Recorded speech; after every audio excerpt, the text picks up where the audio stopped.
on to agenda item number 22. Elk Damage and Incentive Committee, Commissioner Wallace. Thank you, Mr. Chairman. As I mentioned at the previous commission meeting, the Elk Damage Committee held a meeting here recently and are bringing forward an antlerless elk landowner tag program. And I'm going to let Mike Cox go over the highlights of that, and then maybe we can touch on a little bit of the update too.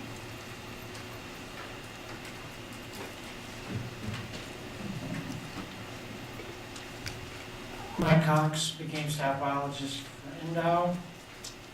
We've had a few meetings over about a 6-8 month period of the Elk Damage Committee, and we really focused on one primary topic of establishing a new program to address some specific elk issues on private land. We developed a program that, kind of like the elk harvest strategies earlier, we'd like to get endorsement of it today, and then we would bring forth the information in February as part of our commission regulation during the season setting process. Kind of similar to the emergency depredation hunts, the commission regulation. So we've got situations on private land involving standing crops or hay meadows that don't qualify for incentive tags, and they're probably not appropriate for a fence, and landowners are concerned about providing access to the general tag holders. We've got a situation of those throughout the state. And so our folks out of our eastern region chatted with our counterparts up north in Idaho. They've got a similar program. They actually call it a voucher tag program. So we're calling it the Antlerless Elk Landowner Tag Program. And what we're trying to address is a group of 10, 20 elk starting to show up, starting to establish themselves on these hay meadows, standing crops, and being able to surgically and more quickly try to remove those elk or haze them as early as possible as they start to establish themselves on that unwanted, unnatural habitat. So I'm just going to go through kind of the general points of this program. So first, in fact, some of our biologists have already spoken with landowners that have these situations. We would have these identified up front where there's a really good chance that we've got elk above the mountain, on the mountain somewhere. It's just a matter of time that we're going to get some elk down on some of these private hay meadows. Our biologist would sit down with the landowner, discuss all the different options for a hunt, the different landowners involved, how many tags that you may need, and so they'll have a lot of that stuff already developed, figured out, laid out, and then when we start actually seeing elk use, we'll have an investigation report filled out that the landowner and the biologist will approve together. That will essentially be the template that we will give the license office to develop the hunt. So then once that investigation report is filled out, we know the geographic location of the hunt. And even though it's a landowner tag program, as with many of our hunts, there could be adjacent public land involved for the actual boundary that's identified, but the primary area is going to be that private land. But a lot of that will be figured out beforehand with the biologist and landowner, knowing the habits of those elk. So we'll have this investigation report. It'll have the geographic location, the season dates. There could be multiple back-to-back. Really, you can consider this an emergency depredation hunt. But what we've found is some of the landowners shy away from those because they're not sure who the tag holders are going to be, where they're from. In many instances, there could be multiple gates, multiple landowners for ingress, egress to the actual area of the hunt, involving 2 or 3 different landowners. And we really feel if we're going to be effective trying to prevent some of these elk herds establishing, we want to try to accommodate the landowner as best we can. And if he's more comfortable with identifying the tag holders, that's really the difference in this program. Is it's going to be to the discretion of the landowner who the tag holders are. So it's going to be their responsibility to establish a tag holder list for those people that they are comfortable with, confident that they can be successful, they know the lay of the land, they know where the safety zones are, where the unsafe zones are for shooting, and they can get in, get out, and hopefully harvest and stop that use of that inappropriate habitat, the hay meadow or the standing crop. The seasons could be, beginning in July, could be as late as through January, whenever the time frame. We'll jump on it when it's appropriate. We've established we don't want to see probably no more than 25 tags per landowner per year. Again, we're not looking at something huge, just probably a very surgically implemented program. 1 tag per applicant per year. And from a license standpoint, the information on investigation report will be used to establish the hunt with hunter choice numbers and whatnot. And somewhat new to the program, and Maureen and I worked on it for several iterations, is the regional offices will have access to printing those tags, issuing those tags, collecting the funds. So no matter where the tag holders come from, they just have to go to the closest regional office. The tags will be in the system. They'll pull it up, they'll pay their fee, and then they'll be issued the tag, and then they can go on.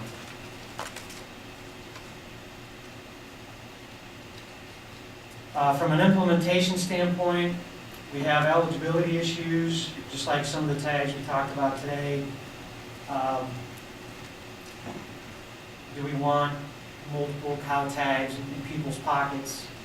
So in CR, which is established by the commission during every season setting process, we have a statement that talks about the language for is there any exceptions to the rule of how many elk tags you can have. So right now it states emergency depredation hunts, incentive tags, and heritage tags are the only tags that are these exceptions for a person that may not obtain more than 1 elk tag during hunting season. Well, that's going to change, but so we make sure to put in the antlerless landowner hunt tags to be one of these exceptions. So they could draw a cow tag during the main draw, but come January, if there's an issue on private land, he gets a call from the landowner, and he would be allowed to get that additional elk tag. And as I said earlier, we can accommodate this entire program in commission regulations during the season setting commission. Very similar format to the sideboards we ask you to approve for the emergency regulations.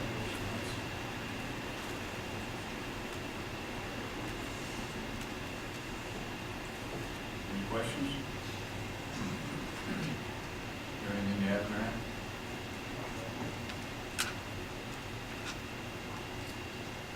And then, just lastly, we've been updating the committee on elk fences that we have been having built to accommodate several ranchers throughout the state, mostly in Elko and White Pine County. So I just wanted to give you an update. Stratton Ranch, west side of the Cherry Creek Range, that's for Wade West. That was completed last month. That was a 2-mile fence. The TS Stackyards in Boulder Valley for the TS Ranch, Newmont, that was completed last month. That was a total of 1.6 miles. The Paris Ranch Stackyards in 065 for Pete Paris was completed a month and a half ago. Pretty minimal amount of distance. We have two series of stackyards on the IL Ranch and the Tan Ranch in 066 on the extreme north end near the Idaho border. And we had to go to contract on those. The others have been done by the NDF Prison Honor Camp crews. I just want to, I guess, thank everyone involved that allowed for these contracts to happen and get a contractor on the ground before winter sets in, which is kind of like now. So I just spoke with one of the contractors actually from Idaho, and they said they would be pretty much wrapping up the stackyards on the Tan Ranch today. That was about a half a mile in total, four stackyards. And then the IL Ranch, it's still ongoing, but we're probably around 80 to 90% completed. And we've got some other fences in the works. So I do also want to thank our Eastern region for being very responsive, as much as they could, to address these concerns and the need for the elk fences to get up for variance and potential for elk use. Commissioner Lane? Mr. Chairman, I would ask Mr. Cox if there's a chance that you could send some of the photographs of some of the work that you've done out to maybe some of the cabs, because we had a question at the cab meeting about what was non-lethal, means of addressing some of these issues, and I think photographs, really help with that issue to try to understand this. So I think that might be very helpful. I would certainly appreciate that, just to see what some of this looks like. Anybody else? Okay, this is listed as an action item. We have public comment. Is there any public comment on this item? Come on up, Mr. Carpenter.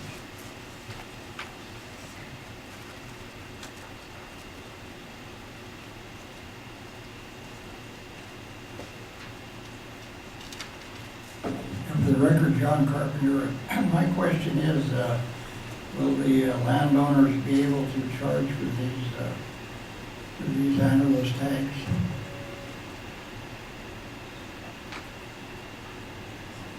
I'm wondering, the damage is being done to their crops and that, so will they be able to charge for the tags, or are they supposed to get them for nothing? That's my question. Mr. Wallace? Mr. Cox? Certainly, there's no intent. We're not advocating, suggesting, supporting, but it's really no different than other tags. Well, it is quite a bit different, but we just didn't address it because we didn't think the cow tags. Between the landowner and the hunter, that's their choice, I guess, but we didn't address it. Thank you. Any other public comment? Mr. Johnson?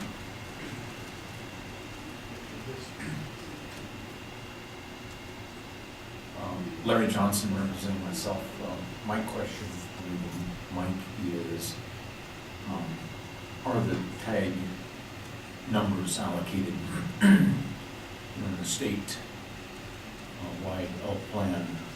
We spent months coming up with the right formula to allocate the number of bull tags that would be made available to a particular landowner based on number of animals, using private range lands for what period of time, and we wrestled with that for an extensive period of time.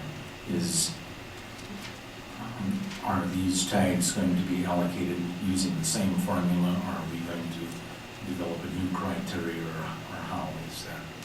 And then finally, I just want to express my support for the program in general. Mike Cox. Similar to our emergency depredation hunts, where we're interacting with the landowners, we have a sense of how many elk are involved. In knowing the lay of the land, there's an appropriate or best available decision on tag numbers, but there won't be a formula developed. If there's 10 elk, there's 5 tags. It'll be really dependent on the landowner and the biologist knowing what they think will be effective and needed to address that establishment or prevent the establishment of that herd on those private standing cows.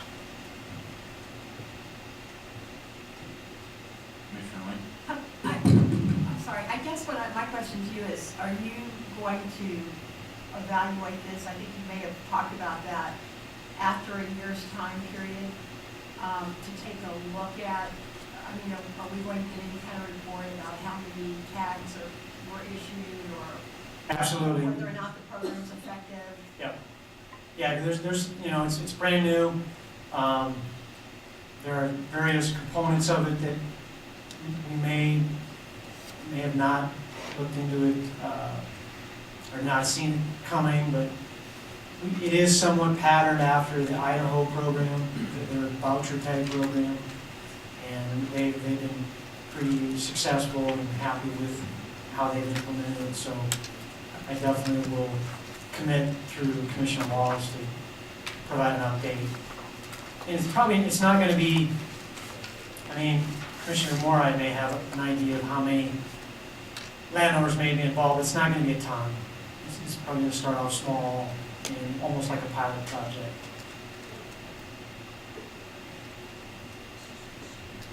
Maureen? Thank you, Mr. Chairman. I'd like to make a point of clarification from Mr. Carpenter. In the discussions, it wasn't discussed as in the intent on money changing hands. What was discussed that it wasn't like the compensation programs that are already out there. So just a point of clarification that what was discussed in regards to the landowner and the private hunter was that it was not a compensation program when addressing this particular private lands hunt, and that was the terminology used. Thank you.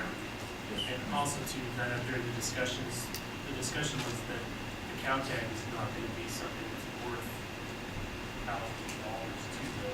We're just looking at a way for some relief for the private landowners that are having issues with these animals that come in. And as Mike said, a surgical approach to being able to try and solve the problem and not have to go through the commission for a special hunt and everything else. This is kind of a quick way to try and get it to relief. Because by the time anything else goes through the process, you've already lost a haystack, or you've already lost the battle, so to speak. Okay, any other public comment? Mr. Barnes?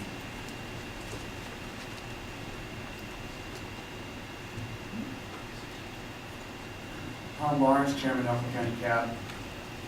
When we discussed this issue in our meeting, we didn't break it out in an agenda like this. We talked about it under all the elk management strategies, and we did support this concept. And part of the discussions that, in discussing this, the comment was made that this is also a good way to help build relationships between hunters and landowners. So that's something else that has been mentioned that we should mention, because that's something that we discussed. Thank you. Any other public comment? Seeing none, I'll bring it back to Commissioner Wallace.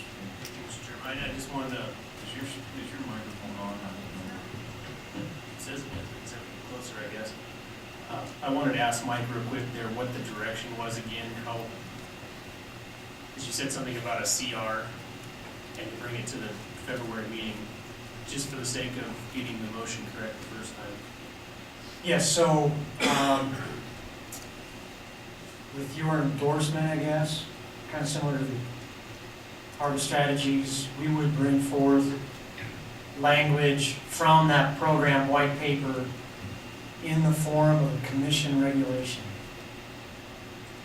which is similar to that commission regulations are all those things that you set without the need for a Nevada administrative code.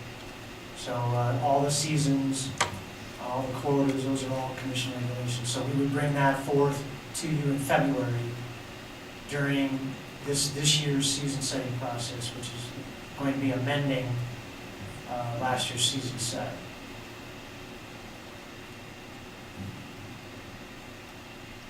Okay, Commissioner Wallace.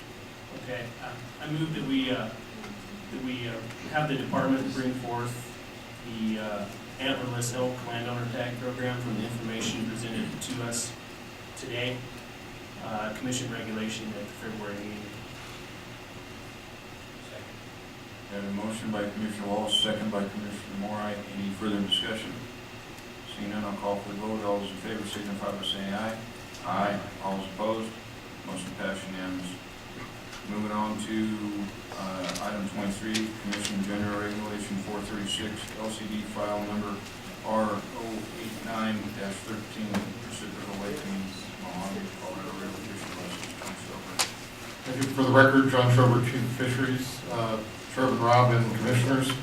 Commission General Regulation 436 amends the language in NAC 502.285 to address the minimum age requirement for a fishing license on reciprocal waters in Arizona, which are the Colorado River, Below Davis Dam, Lakes Mead, and Mojave. Currently, that age requirement is 14, which corresponds with Arizona's requirement for a minimum fishing license age. That Arizona requirement is changing to 10 years old the first of the year. What this does is adjust it to the oldest minimum age of either state, which is the 12-year-old age requirement of Nevada, and corresponds with the updated memorandum of understanding between the Commission and the Arizona Game and Fish Commission that you approved in August. Okay, any questions from the Commission? Any public comment? Seeing none, I'll bring it back to the Commission for a motion. Unless you have anything else to add. Okay, sir?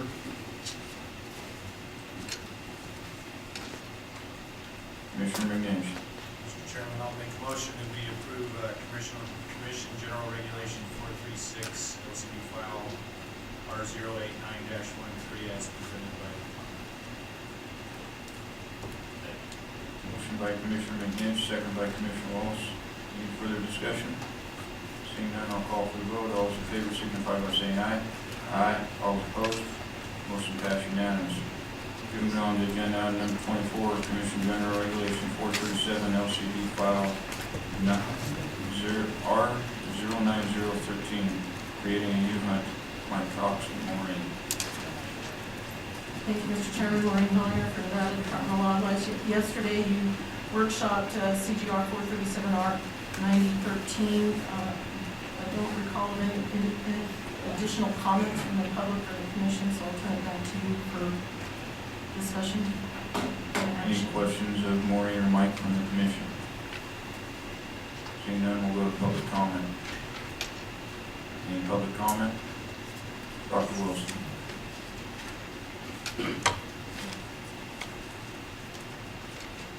For the record, my name is Dennis Wilson. I represent Nevada Bighorns Unlimited. The sportsmen, sportswomen, and sporting youth of Nevada Bighorns Unlimited supports the idea and concept of this U-hunt. I have presented this to this commission before, and it was presented yesterday. But it's a management tool that we feel is valid and useful in this situation. Thank you. Thank you. Mr. Johnson.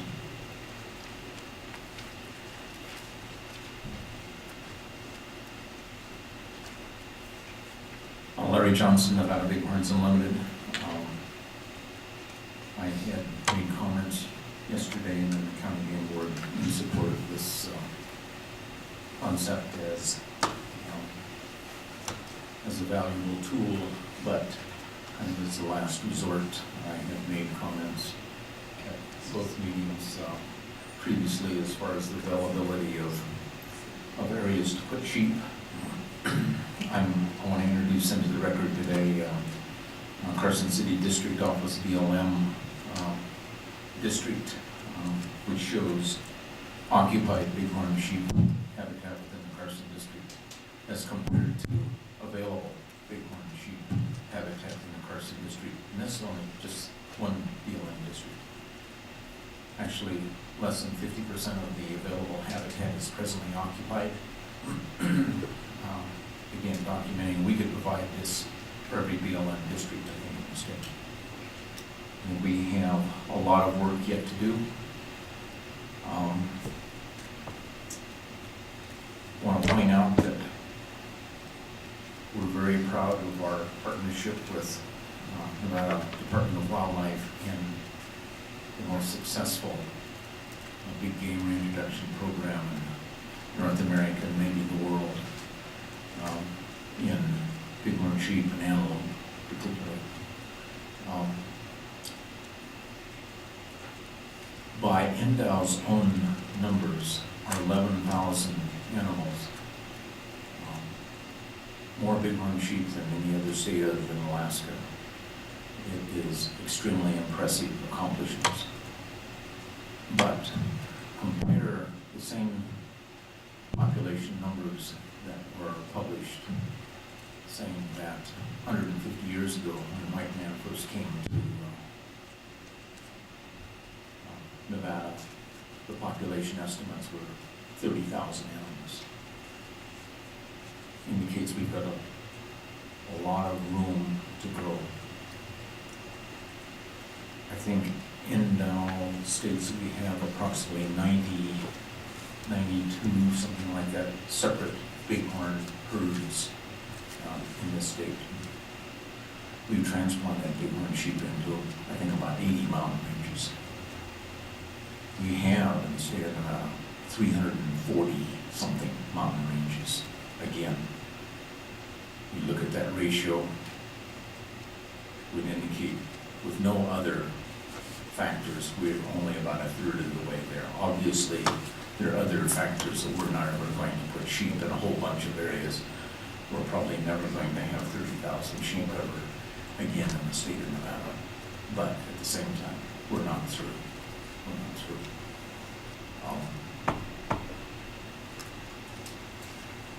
A lot of this, and why we support the U-Hunt as a tool, as a management tool, is based on the level of confidence and trust we have in our biologists and NDOW personnel in general.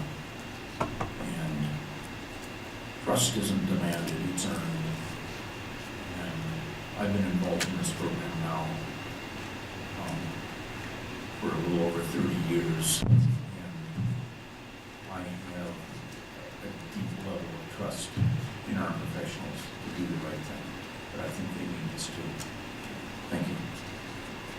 you. Any other public comment? Mr. Bellman? I knew you couldn't stay in your seat for this one. Set a record today, this is 2 days in a row I've got a pair of pants on, I don't know if you noticed that. Mel Building, Washoe County. Again, I support the U-Hunt. I support that U-Hunt for reasons that are probably going to come about in a few years, maybe before that. I think there are a lot of places we can put sheep. And if we could guarantee that we looked at that criteria first and said, yeah, you know, we got some sheep that are sick and they've been sick before and they're carrying some pretty bad pathogens, I would definitely not want to put those in another unit. But I see no reason not to transplant sheep whenever we can. So I know we've got the battle coming. We can again take the battle when we go to season settings. Another thing I want to bring up is there's not very many people that can even know that ewes have horns that I hunt with that draw bighorn sheep tags. And one real big thing is I hope that the department is looking at a way to educate the hunter that might draw one of these ewe tags to tell the difference between a year and a half old ram. You know, we're not going to do it by size of horn, we're not going to do it by configuration of horn. And I'd like to hear how they are going to educate the public on that, or the person who hunts that type. There's very few guys that can go out there and tell you that that's a ram lamb and not a ewe. So I think that's something else we need to consider also. Thanks. Thank you. Anybody else? Seeing none, I'll bring it back to the commission.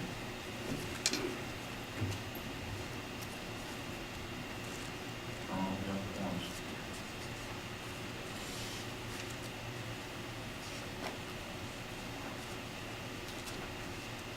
Anybody have a motion to make this on the floor? I'll make a motion that we accept department's Commission General Regulation 437 LCD file R090-13, creating a unit as submitted by the department. We have a motion and a second. Any further discussion? Seeing none, I'll call for the vote. All those in favor signify by saying aye. Aye. All opposed? Motion passed unanimous. Moving on to agenda item number 25, Commission General Regulation 438 LCD file number R091-13, bonus point program. Maureen. Thank you, Mr. Chairman. Maureen Hullinger for Nevada Department of Wildlife. CGR 438 R9113 was workshopped yesterday. I discussed yesterday, depending on the outcomes of the strategies today, you might need to make adjustments in this particular regulation. You went forward and supported the depredation hunt being removed from the bonus point program, so that language would be consistent with how it's presented today. Also, there was a note yesterday, there's an edit in section 3, subsection 6, that for grammar reasons, the word "for" at the end of that sentence would need to come out as an additional language change. But other than that, there was no other comments made yesterday. So, Okay, any questions, Maureen? Seeing none, let's go to general public. Any questions from the general public?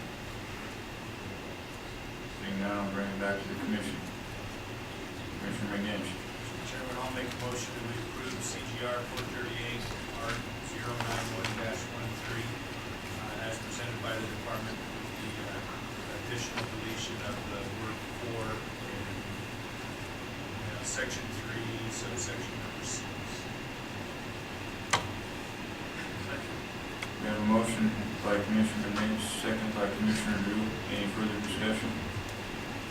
Seeing none, I'll call for the vote. All those in favor signify by saying aye. Aye. All opposed? Motion passed unanimous. Moving on to agenda item number 26, Commission General Regulation 431, LCD file number R054-13, Aquatic Invasive Species, Decal use defined. Buonamici. For the record, Buonamici, Chief Game Warden. This was workshop yesterday. There was one public comment regarding which vessels are required to have an AIS decal based on the definition capable of retaining water. On our website, we have listed multiple examples of which vessels would be required and which would not be. So that's addressed on our website. Any questions or Rob?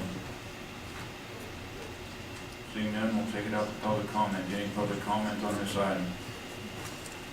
Seeing none, we'll bring it back to the commission for a motion. Commissioner McGinnis? Chairman, I'll make a motion to approve, CGR 432 LCD file R055-13 is presented by the department. Well, that's the next agenda item. You gotta go up one agenda item. Sorry. Retract that motion. I'll make a motion to approve CGR 431 LCD file R054-13. We have a motion by Commissioner McGinnis, second by Commissioner Wallace. Any further discussion? Seeing none, I'll call for the vote. All those in favor signify by saying aye. Aye. All opposed? Motion passed unanimous. Moving on to item 27, Commission General Regulation 432, LCD file number R055-13, Jiggs, Flatwake, John Schobert. For the record, Chief Fisheries John Schobert, Mr. Chairman and Commissioners, CGR 432 amends NAC 488.455 to add Jiggs Reservoir in Elko County to the list of waters designated for operation of vessel of the speed believes a Flatwake with no more than 5 miles per hour. At the workshop yesterday, we did have one comment of support from the Elko County Board. Okay, any questions from the commission? Seeing none, let's go to public comment. Any public comment on this? Seeing none, I'll bring it back to the commission. Commissioner McGinnis? Chairman, I'll make a motion to approve CGR 432 LCD file R055-13 as presented by the department. We have a motion by Commissioner McGinnis, second by Commissioner Wallace. Any further discussion? Seeing none, I'll call for the vote. All those in favor signify by saying aye. Aye. All opposed? Motion passed unanimous. Item 28, Commission General Regulation 433, LCD file number R56-13, remove fish tackle restrictions. John Schobert. And for the record, Chief Fisheries John Schobert, Mr. Chairman and Commissioners, CGR 433 changes the special fishing regulation of artificial lures and single barbless hooks only for Andorno, Pullman, and North Fork Battle Creeks in Humboldt County to the general fishing regulation of any legal fishing method. Again, this is because of our progress with lot and cutthroat trout recovery. We feel that this stream can sustain regular fishing pressure.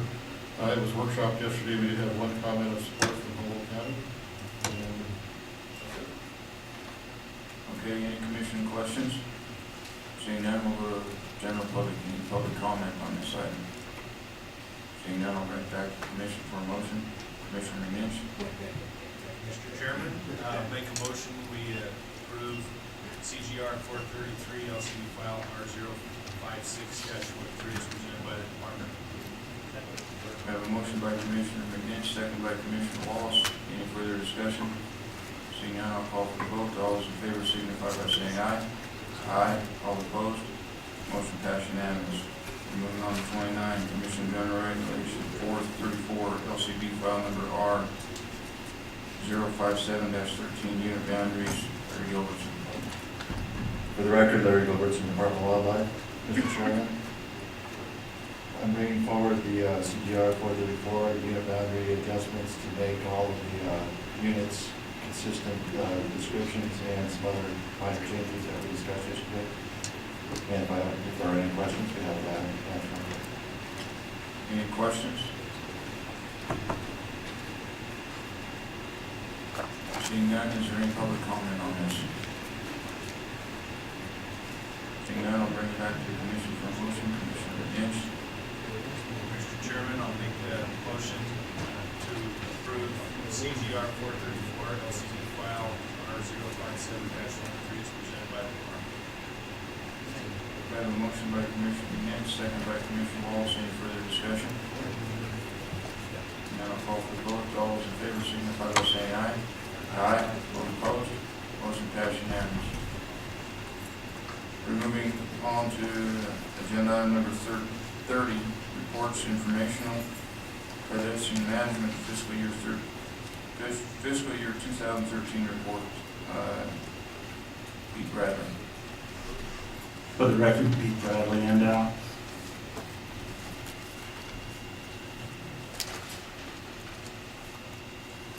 status report for FY13 predator management. This can mean the select removal of carnivores or corvids using lethal means, using non-lethal means to reduce carnivore and corvid populations, monitoring and modeling select carnivores to facilitate management decisions, maintenance and restoration of viable habitats, carnivore populations, and or studying select carnivores to better understand ecosystem function. We had 8 projects in FY13. Project 6, that are known as protection of desert bighorn in areas 24 and 22. When evaluated in the context of an interconnected bighorn population, including adjacent mountain ranges, the project area has been hovering in the population viability range for at least 3 years, and the trend is stable. After the release of 302 bighorn since 2001, the population appears to have reached some equilibrium or is limited by some other environmental factors.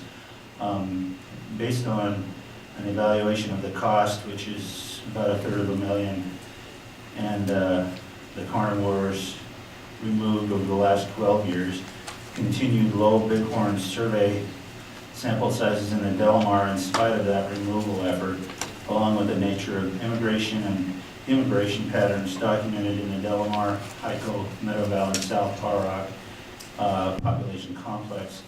The determination was made to terminate Project 6 as of 30 June 2013 after 182 carnivores and again about $250,000 was spent.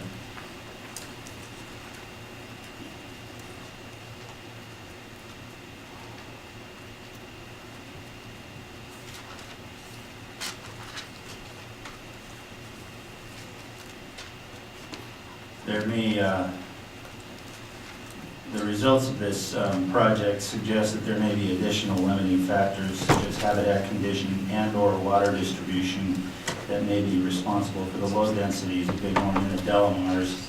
But again, the overall, when looking at it at a population complex for all the mountains surrounding it, the population is hovering around population viability. For Project 18, that are known as protection of mule deer in Unit 014 Northern Washoe. The last 9 years, well, first of all, FY13 we expended $99,000, bringing the total to over $750,000. FY13 we removed 47 carnivores to bring that total to 1,251 carnivores, including 52 lions and 1,199 coyotes. Preliminary conclusions: the last 9 years of carnivore removal efforts don't appear to have resulted in measurable long-term population benefits to the Unit 014 herd that are significantly different than adjacent areas or past year population trends in Unit 014 itself. Some things like spring-fall ratios, fawn ratios, spring fawn to adult ratios have varied widely over the course of the study. However, in only one of the 9 years since study inception was the spring fawn adult ratio noticeably higher in 014 than in surrounding control units. This suggests that mule deer population and recruitment are likely driven by landscape scale phenomena such as climate, ecological carrying capacity, and nutritional availability.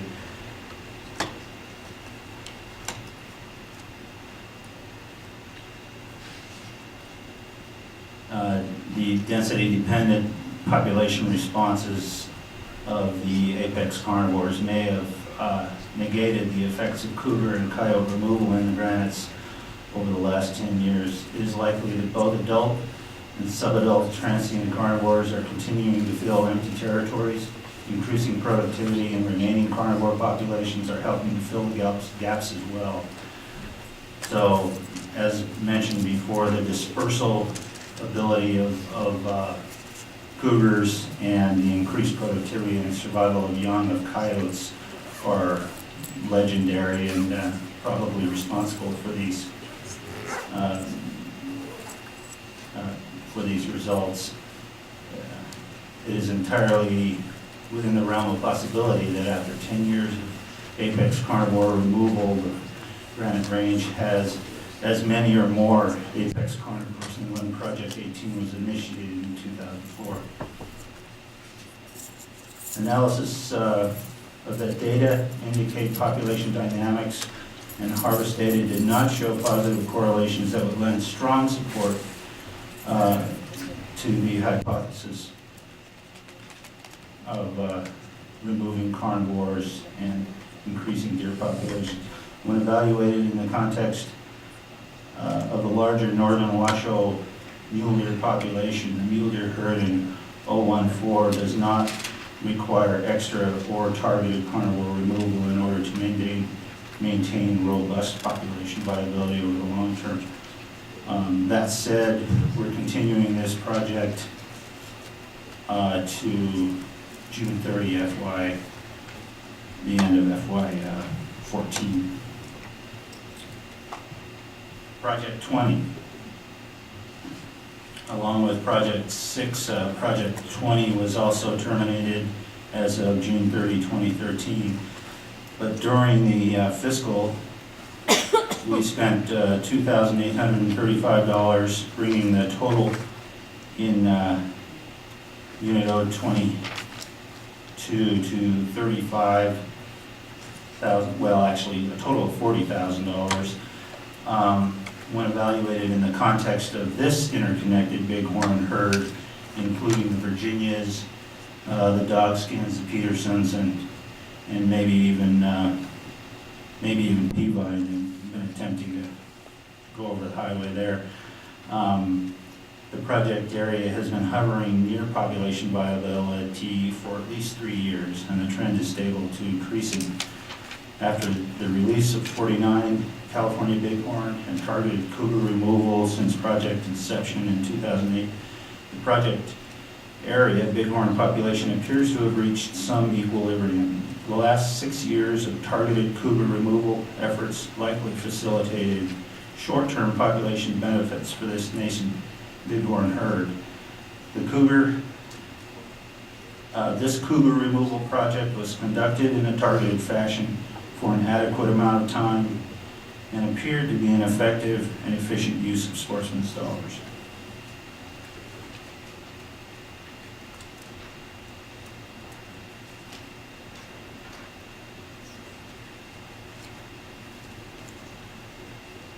Project 21,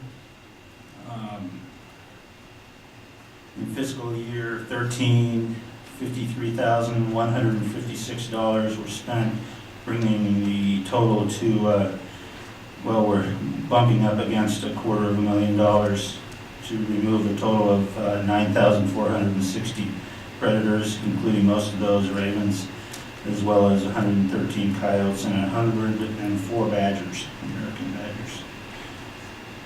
Most recent common raven removal work was conducted in association with high priority greater sage-grouse habitats in 6 counties, including Elko, Eureka, Humboldt, Lincoln, Washoe, and White Pine.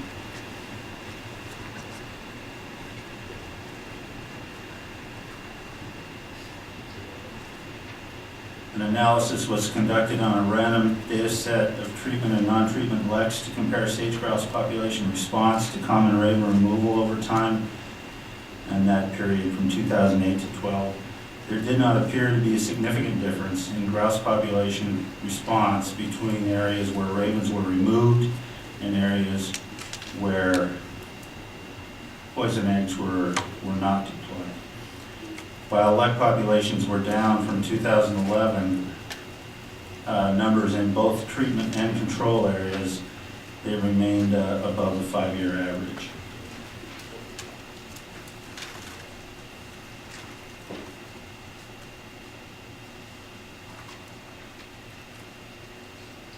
There's additional data coming in from